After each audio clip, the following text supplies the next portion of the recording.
All right, so the Nintendo Direct for Mario Kart World just finished, and I, I'm not.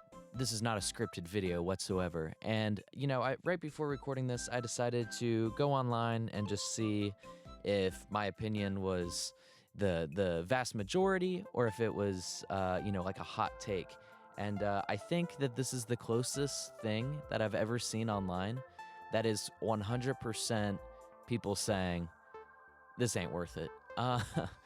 The direct itself, first of all, if you watched my live stream of my live reaction, I apologize that it was so choppy. I really don't know why that was. I watched somebody else's stream real quick during mine just to see if it was a me issue, and it seemed to be a me issue. So if you watched it anyway, thank you. I'll see if I can get that worked out.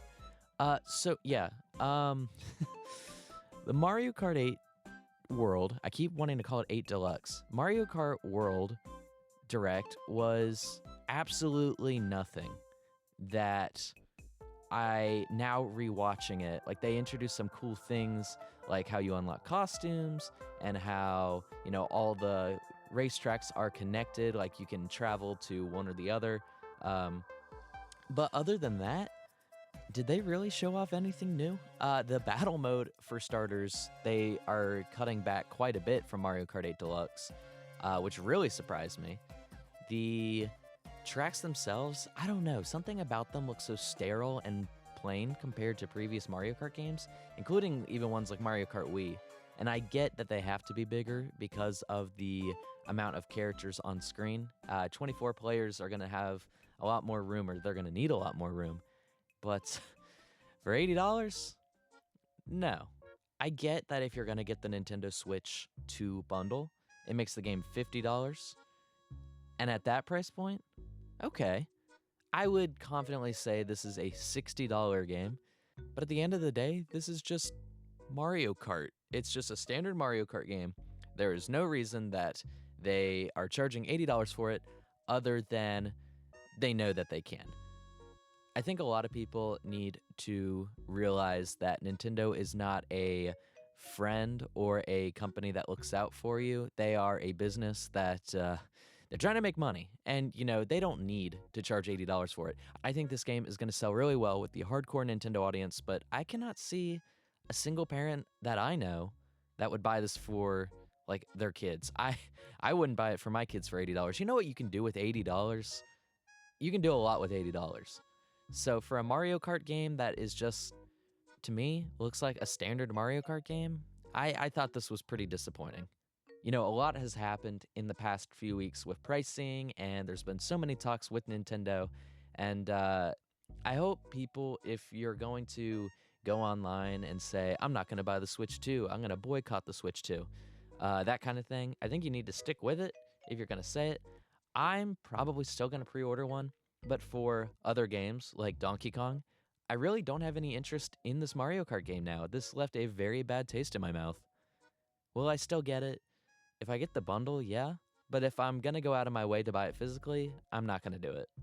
So yeah, this is a quick little video of just my opinions. I was expecting to make like a 10-15 minute video of my opinion, but I really have nothing really to say. I don't want to make negative content.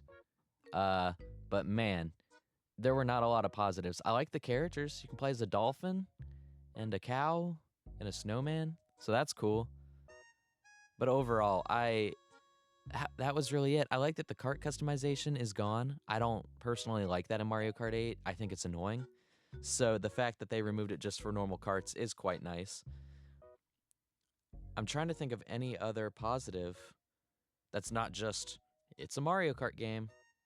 But I really can't. I didn't make any videos on the Nintendo Switch 2 for the past 2 weeks because I didn't really have anything to add that other people were talking about because there's so much going on with Doug Bowser responding to the price criticism, and he had a very bad take on that. And, I just didn't have anything else that I could put out there to say that made it worth sitting down and making a video on it. But I was like, man, at least Mario Kart 8, there'll be something to look forward to, right? All in all, I'm still a Nintendo fan, but this was This was not a good direct. But I don't know. I don't know. I don't have anything else to say, so I guess I'll cut it here. Thank you for watching. This was a very short reaction video. I had a whole plan of what I wanted to talk about in my head, and now I don't really feel like it. So I am going to go to work, my normal job, so I can be a wage slave to buy a Switch 2 with all of its overpriced games. I might be making a lot less Nintendo content for the Switch 2 than I originally thought when I made this channel. This channel was going to be, me documenting my experience with the Switch 2. And it's off to a really bad start, in my opinion. But I thank you guys for watching. And, I'll still make fun Nintendo videos, but they might all be about Switch 1 at this point.